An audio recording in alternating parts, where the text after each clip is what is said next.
हिस्सा रही है और उसके बाद कश्मीर के चुनाव बहिष्कार के अभियान की ही सही पूरी तरह से सूत्रधार भी रही है। तो कश्मीर में अभी सभी आतंकी और अलगाववादी संगठनों के कैडर का लगभग 95% जमात की पृष्ठभूमि से यहाँ जुड़ा हुआ है। इस तरह से बातें बताई जा रही हैं।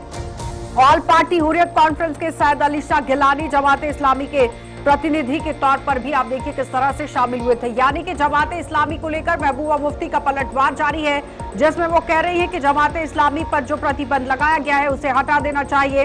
लेकिन सवाल यहाँ पर यह भी उठता है कि जमात इस्लामी की वजह से ही महबूबा मुफ्ती की पार्टी, जो कि पीडीपी पार्टी, कश्मीर के अंदर मजबूत हुई है।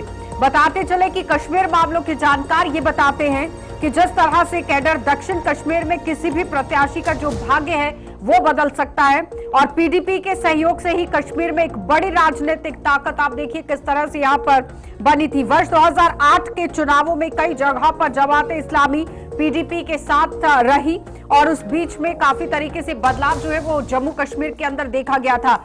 14 में जमात के प्रभाव वाले इलाकों में उसको वोट बैंक का फिर से यहाँ पर बना और सत्ता में वो लौट आई। लेकिन यहाँ वर्ष 2019 और 24 में लगभग लोकसभा चुनावों में उसकी हार का आपने देखा किस तरह से उन्हें हार का सामना करना पड़ा। लेकिन 72 में विधानसभा चुनावों में जमात के 5 जो प्रत्याशी हैं वो जीतकर सामने आए थे। यानी कि एक वोट बैंक के तौर पर भी पीडीपी के साथ इसे देखा जा सकता है। इसलिए लगातार वकालत जो है वो महबूबा मुफ्ती की तरफ से की है। चलिए पैनल की ओर बढ़ेंगे, लेकिन उससे पहले महबूबा मुफ्ती ने किस तरह से अपनी बात को रखा है वो जरा आपको सुना देते हैं। गवर्नमेंट ऑफ इंडिया को जमात इस्लामी के ऊपर बैन हटाना चाहिए, क्योंकि अगर इस मुल्क में कम्युनल जमातें जैसे जो पूरे मुल्क में जहर फैला रही हैं इस वक्त, मैं उनका नाम नहीं लेना चाहती हूँ, जो जुलूस निकालते हैं, जो मस्जिदों पे पत्थर मारते हैं, जो मुसलमानों को लिंच करते हैं, आप उन पे तो बैन नहीं लगाते हैं। जमात इस्लामी जो एक ऐसी ऑर्गेनाइजेशन जिसका तालीम में बहुत बड़ा रोल रहा है, जिन्होंने सैलाब में बहुत बड़ा काम किया, जिन्होंने कोविड में लोगों की बड़ी मदद की, उनके ऊपर बैन लगा दिए। क्यों लगाया बैन? अगर आप चाहते हैं कि वो इलेक्शन में हिस्सा ले रहे हैं, बहुत अच्छी बात है, पर उस जमात के ऊपर से बैन हट जाना चाहिए। गवर्नमेंट ऑफ इंडिया को जमात इस्लाम। चलिए, तो इस वक्त हमारे साथ दिनेश मल्होत्रा जी ने आज ज्वाइन किया है। सबसे पहले उन्हीं के पास चलते, वरिष्ठ पत्रकार हैं। दिनेश जी, बहुत बहुत स्वागत जुड़ने के लिए। सीधा सवाल यही रहेगा कि जमात इस्लामी को लेकर जो प्रतिबंध लगाया गया है, जैसे बढ़ा दिया गया, अब उस पर पलटवार महबूबा मुफ्ती की तरफ से किया गया है। वो कह रहे हैं कि क्यों बैन लगाया गया है। देखिए आशा जी, सबसे पहले तो आपका बहुत बहुत शुक्रिया। ये जमात पे जो बैन एक्सटेंड किया है, आप देखें पिछले मतलब चुनाव की घोषणा होने से पहले केंद्र सरकार और जमात के बीच बातचीत चल रही थी। शायद वो बातचीत मटेरियलाइज नहीं हो पाई, क्योंकि ये माना जा रहा था कि जमात इस्लामी इस बार चुनाव में पार्टिसिपेट करेगी। शायद चुनाव जल्दी अनाउंस हो गए, क्योंकि तो चुनाव जल्दी अनाउंस हो गए तो सरकार ने शायद इसको एक्सटेंड कर दिया, क्योंकि इसकी टर्म खत्म हो रही थी। इसके जो बैन लगा था 5 साल के लिए, 5 साल के लिए खत्म हो गई टर्म, इस कारण सरकार ने इसको एक्सटेंड किया। लेकिन मुझे ये लगता है कि जमात इस्लामी अपने प्रॉक्सी कैंडिडेट खड़े करेगी, क्योंकि जमात इस्लामी कश्मीर में एक बहुत बड़ी पावरफुल, जैसे आपने खुद ही कहा कि पावरफुल ऑर्गेनाइजेशन है, कैडर बेस्ड ऑर्गेनाइजेशन है। तो ये क्या करती है जमात इस्लामी बैन के बाद? क्या जमात अपने प्रॉक्सी कैंडिडेट खड़े करेगी? अगर जमात इस्लामी प्रॉक्सी कैंडिडेट खड़े करती है तो सबसे ज़्यादा नुकसान जो है पीपल्स डेमोक्रेटिक पार्टी को होगा, क्योंकि जब से जमात इस्लामी ने इलेक्शन बायकॉट की कॉल दी है, लास्ट इलेक्शन उन्होंने 1987 में लड़ा था, उसके बाद जमात ने हमेशा इलेक्शन बायकॉट की कॉल दी है। इस कारण मुझे लगता है कि पीडीपी भी ये बात कर रही है शायद जमात को खुश करने के लिए, लेकिन अंदर खाने कोई ना कोई ऐसी बात है जिस कारण जमात पे बैन एक्सटेंड कर दिया गया। शायद जमात अपने प्रॉक्सी कैंडिडेट खड़े करे, इंडिपेंडेंट कैंडिडेट के रूप में जमात के लोग इलेक्शन लड़े, तो इलेक्शन का जो डायनामिक सारा नैरेटिव कश्मीर में अगर जमात अपने कैंडिडेट भी खड़े करती है तो चेंज हो सकता है डायनामिक सारा। यानी महबूबा मुफ्ती की तरफ से जो बयानबाजी दी गई है दिनेश जी, वो महज सिर्फ कैमरा के सामने बोलने के लिए शब्द थे कि अंदर से महसूस किया गया था। यानी कि कैडर की अगर हम बात करते हैं तो नेशनल कॉन्फ्रेंस और जमात इस्लामी का जो कैडर है वो काफी स्ट्रांग है, लेकिन उस बीच में पीडीपी पार्टी अगर वकालत करती है तो फिर उसे किस तरफ देखा जाए कि मोड़ कहां पर जा रहा है कश्मीर की सियासत का? ये सिर्फ वोट बैंक की पॉलिटिक्स है। पीडीपी अच्छी तरह जानती है कि अगर जमात इस्लामी कंटेस्ट करती है तो सबसे ज़्यादा नुकसान जो है वो पीडीपी को होगा, क्योंकि अगर आप पूरा कश्मीर का इतिहास देखें तो हमेशा नेशनल कॉन्फ्रेंस और जमात इस्लामी का आपस में कन्फ्लिक्ट रहा है, एक इलेक्टोरल कंपटीशन रहा है। जमात इस्लामी ने 1987 में भी चुनाव में पार्टिसिपेट किया था, तब जब नेशनल कॉन्फ्रेंस और कांग्रेस ने मिलकर चुनाव लड़ा था। चलिए, वो हमारे शायद वो साथ टर्निंग माजिद पॉइंट शेख था। ने भी ज्वाइन कर लिया है, प्रवक्ता हैं पीडीपी से। बहुत बहुत स्वागत जुड़ने के लिए। सुमित शर्मा है, नेता है बीजेपी से, आपका भी बहुत बहुत स्वागत जुड़ने के लिए। कंटिन्यू कीजिए प्लीज दिनेश जी। तो देखिए, जमात जो है ना, जमात इस्लामी का साउथ कश्मीर में गढ़ है, पूरे कश्मीर में, लेकिन ज़्यादा जमात इस्लामी का गढ़ साउथ कश्मीर में। और पीडीपी को डायरेक्टली और इनडायरेक्टली जमात इस्लामी के कैडर की सपोर्ट रही है। अगर जमात इस्लामी इस बार अपने प्रॉक्सी कैंडिडेट खड़े करती है, आपको मालूम हुआ कि लोकसभा इलेक्शन में वोट डालते हुए जमात इस्लामी के एक बहुत बड़े नेता ने कहा था कि हम अभी चुनाव में पार्टिसिपेट करने के लिए तैयार हैं। उन्होंने कहा था कि चुनाव जिस तरह से हो रहे हैं, तो इससे इंडियन डेमोक्रेटिक जो इंस्टीट्यूशंस हैं, उनकी क्रेडिबिलिटी कश्मीर में लोगों के सामने बनी है। तो ये जमात का जो ऐसा स्टैंड चेंज हो रहा था, अब क्या डेवलपमेंट हुई, क्यों मटेरियलाइज नहीं हो पाया, ये तो जो लोग बातचीत में लगे थे वो जान माजिद सकते शेख जी, दिनेश जी कह रहे हैं कि जिस तरह से महबूबा मुफ्ती बड़ी बात कह रही हैं कि जमाते इस्लामी पर जो बयान लगाया गया है उसे हटा देना चाहिए, वो कह रहे हैं कि अंदर खाने कुछ और चल रहा है, लेकिन सामने से बयानबाजी इस तरह से है। पीडीपी नहीं चाहती है कि जमाते इस्लामी जो है वो चुनाव लड़े। जी, मुझसे पूछ रहे हैं? जी माजिद शेख जी। जी जी जी जी जी। पहली बात यह है कि गुड इवनिंग टू एवरीबॉडी। दूसरी बात यह है कि जहां तक मेरे दोस्त ने बात की कि जो पीडीपी है वो उसका अंदर एक है और बाहर एक है। They want to pretend that they are the sympathisers having sympathy with Jamaat Islamia. It's not the real face. Actually क्या हो रहा है इस वक्त कि जो कुछ भी प्रोजेक्ट आज तक होता आया है, हर एक उसी एनेक्स से देख रहा है। They are not looking on the ground level what is happening on the ground level and what how the dimensions have changed. एक तरफ हम कहते हैं कि we are secular this democratic and if we are propagating democracy and the actual the concept of the constitution of India कि भाई हर एक को हक है, जो भी है, जैसा भी है, इस मुल्क का है, यहाँ का रहने वाला है, इस मुल्क के कॉन्स्टिट्यूशन के सामने वो अपने आप को उस सांचे में, उस कानून में डाल चुका है। देखिए, एक अब ऐसी बात हो गई है कि फैमिली में कोई बच्चा है, वो थोड़ा नटोरियस था या थोड़ा तेज था या घर वालों की बात नहीं सुनता था पूरी, तो अब अगर वो रियलाइज कर चुका है कि नहीं, मुझे ये चीज छोड़नी चाहिए और अब उसे आगे आना चाहिए, उसे समझ आई है कि भाई नहीं, अपना घर है और अपने घर को प्रोग्रेस में लाना और उसको आगे बढ़ाना, अपना कॉन्सेप्ट जो है इंडियन डेमोक्रेसी का, इसको आगे बढ़ाना है।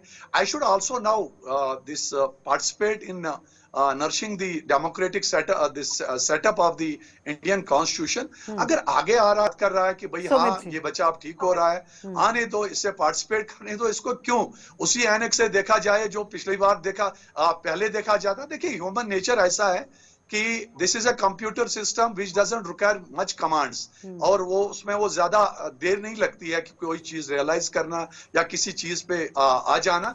अब अगर उसको हम उस पुरानी वाले एनकी से देखें तो उसका मतलब ये होगा कि हम उससे और पीछे धकेल रहे हैं ताकि वो उसी जगह रहे जहां वो था। पीडीपी का कैडर तो जमाते इस्लामी की वजह से ही तो स्ट्रांग हुआ था, लेकिन क्या वाकई में पीडीपी चाहती है कि जमाते इस्लामी चुनाव लड़े? क्योंकि वोट बैंक की बात आती है ना चुनावों में। देखिए, अगर पीडीपी का कैडर जमात इस्लामिया से स्ट्रांग हुआ होता तो कल के इलेक्शन की तो और ही बात होती, 2019 के पार्लियामेंट इलेक्शन की तो और ही बात होती। फिर तो हमें हारना नहीं चाहिए था, फिर तो हमें दोनों सीटें जीतना चाहिए था। अगर जमात इस्लामिया का वोट पीडीपी को आता है तो उसे जीत जाना चाहिए था। चलिए सुमित जी जवाब दीजिए। वो कह रहे हैं कि अगर पीडीपी को वोट आता है तो फिर जीत जाना चाहिए था। ठीक है महबूबा जी सिर्फ इसलिए ये बात कह रही है कि दैट एवरीबॉडी शुड कम, और जो इस वक्त लास्ट बात, एक मिनट बोलिए। जमाते इस्लामिया सुमित जी एक सेकंड सुमित जी, आवाज आ रही है आपको? इस्लामिया नाम से जी आ रही है। जमाते इस्लामिया नाम से ये आगे चली। तो जिस तरह से पता है कि जैसे इन्होंने बोला कि मौका देना चाहिए, तो अगर ऐसे मौका सभी चीजों को देते जाएंगे तो कौन इस चीज की गारंटी उठाएगा कि राष्ट्र सुरक्षित रहेगा इन बातों के बाद जो हरकतें हुई हैं। जो जिस तरह से आपने देखा दिल्ली में कितनी ऐसी चीजें, कितनी ऐसी वारदातें हुई है इन चीजों मतलब जमात इस्लामिया को लेते हुए। और आज अगर वो बोलते हैं कि इसे रियलाइज करके में एक बार फिर से मौका दिया जाए, तो गारंटी कौन लेता है इस चीज की? गारंटी लेने के मतलब हुआ कि इस चीज के ऊपर कल को जब हालात फिर बिगड़ेंगे, कल को जब इस चीज की जब इलेक्शन होता है, इनके कोई रिप्रेजेंटेटिव जो वहां पे लड़ते हैं और हालात जब फिर से खराब होंगे, उसकी रिस्पॉन्सिबिलिटी कौन लेगा? तब तो सब पल्ला झाड़ लेते हैं। तो सबसे बड़ी बात यह है कि माजिद शेख जी जवाब दीजिए, वो कह रहे हैं रिस्पॉन्सिबिलिटी कौन लेगा? जो इनके देखिए, जो इनके पक्ष में इस वक्त बात कर रहे हैं, और इनके पक्ष के लिए नहीं कर रहे हैं, वो इस टाइम वोट बैंक बनाने की राजनीति को लेते हुए ही कर रहे हैं। ये साफ और स्पष्ट रूप से सामने नजर आ रहा है। लेकिन क्या इन्हें पता भी है ना कि इन्हीं चीजों से कई बार हालात खराब हुए हैं, न केवल जम्मू में बल्कि कश्मीर में भी बहुत सारे हालात इन्हीं की कई गतिविधियों से खराब हुए हैं। तो कश्मीर की आवाम भी अब जो है वो शांति और अमन चाहती है, वो इन जैसी हरकतों में नहीं घुसना चाहती है। उनके बच्चे भी पढ़ना चाहते हैं, आगे बढ़ना चाहते हैं। मतलब कि सवाल ये है कि रिस्पॉन्सिबिलिटी कौन लेगा कि हालात खराब हो? उनका कैडर है, काफी उन्होंने इन्फिल्ट्रेशन भी किया है सारी एडमिनिस्ट्रेशन में भी, खासकर एजुकेशन डिपार्टमेंट में उनका काफी, जो आप देखते हैं जमात के लोगों ने इंक्लूड किया हुआ है। लेकिन जमात इतनी बड़ी फोर्स भी नहीं है कि सारे कश्मीर का नैरेटिव चेंज करे। इसलिए कुछ पॉकेट्स में जमात का इन्फ्लुएंस है। अगर जमात डायरेक्टली और इनडायरेक्टली पीडीपी को सपोर्ट करती है तो पीडीपी को फायदा होगा, लेकिन इतना फायदा भी नहीं हो सकता कि जमात के कहने पे पीडीपी पूरे इलेक्शन कश्मीर वैली में स्वीप करे, क्योंकि नेशनल कॉन्फ्रेंस का भी अपना होल्ड है, कांग्रेस का भी अपना होल्ड है। पूरी जमात का इन्फ्लुएंस पूरे कश्मीर वैली में नहीं है। जमात का कुछ पॉकेट्स हैं, लेकिन जमात इतनी बड़ी फोर्स नहीं है। क्योंकि अगर आप पिछले जी पहले मैं अपने मैंने पहले अपने बीजेपी के दोस्त से बात कहूंगा कि वो कहते थे कि उनकी गारंटी कौन लेगा। क्या हम उनको अपनी फैमिली का मेंबर नहीं मानते हैं? क्या हम उन्हें अपने मुल्क के नागरिक नहीं मानते हैं? अगर अपने ही घर के फर्द को, अपने ही मुल्क के नागरिक को हम अपनाना छोड़ देंगे तो वो कहां जाएंगे? हमें we have to believe in them. हमें अपने आप को उस जगह पे लाना है। Everybody, it's not my responsibility only, it's not responsibility of the Jamaat, this national conference or Congress or anybody. It is duty of everybody. We have to show our trust in them.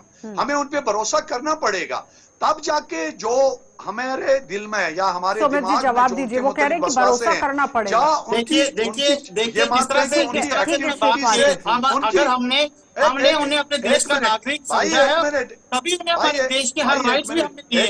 ऐसा नहीं है कि उन्हें देश का नागरिक नहीं समझा गया।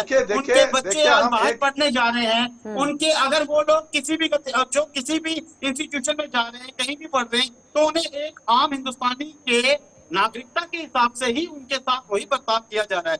हमारी बात आ रही है, नेगेटिविटी में लिया, इन्होंने बात को चेंज करने की, इन्होंने उसको नेगेटिव ले लिया, अलग सेंस में ले लिया। हमने कहीं भी ऐसा नहीं कहा कि हम उन्हें अपनाते नहीं हैं। हमारा देश हर इस नागरिक को अपनाता है, हमारा देश हर इस नागरिक के साथ है, जो राष्ट्र की तौर चलेगा, राष्ट्रवादी बात में चलेगा। आपको भी अपनाया है, तो सभी को अपना रहे हैं, लेकिन जहाँ पे गलत हुई है, जो चीज गलत होती है उसका खुलकर विरोध करना, ये भी हमारे देश में एक राइट है, जिसे आप शायद समझ नहीं पा रहे हैं। आप उन चीजों को आपने बोला, आप यहाँ जब बोल रहे थे मैंने नहीं बोला, आप पहले बात सुनिए। आपने बोला कि उन्होंने बढ़ाना है, आपने बोला बनती है, तो अपने सेंट्रल गवर्नमेंट की रिस्पांसिबिलिटी है कि वो उनको शोल्डर करे, वो उनको वो एक इत्मीनान दे दे, वो उनको भरोसा दे दे। और सेंट्रल गवर्नमेंट की ड्यूटी है कि वो अपने सिटीजन्स पे वो भरोसा करे, और जो वो कहते हैं उस पर वो उन्हें लबैक करे। ठीक है, शेख माजिद जी कह रहे हैं कि भरोसा जताने की जरूरत है, और उनका कहने का मतलब ये है कि अगर कोई बच्चा बिगड़ जाता है तो आप उसको घर से बाहर नहीं निकालते, भरोसा जताना पड़ेगा। आपको लगता है कि भरोसा करना बहुत सही कदम रहेगा? किस तरह का रहेगा?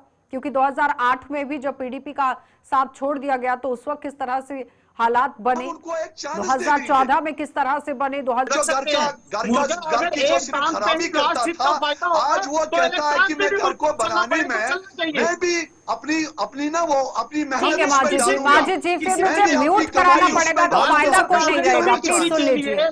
हाँ, कभी किसी राष्ट्र के लिए किसी भी हद तक जाना पड़े वो जारी, और हम किसी के साथ खिलाफ नहीं है।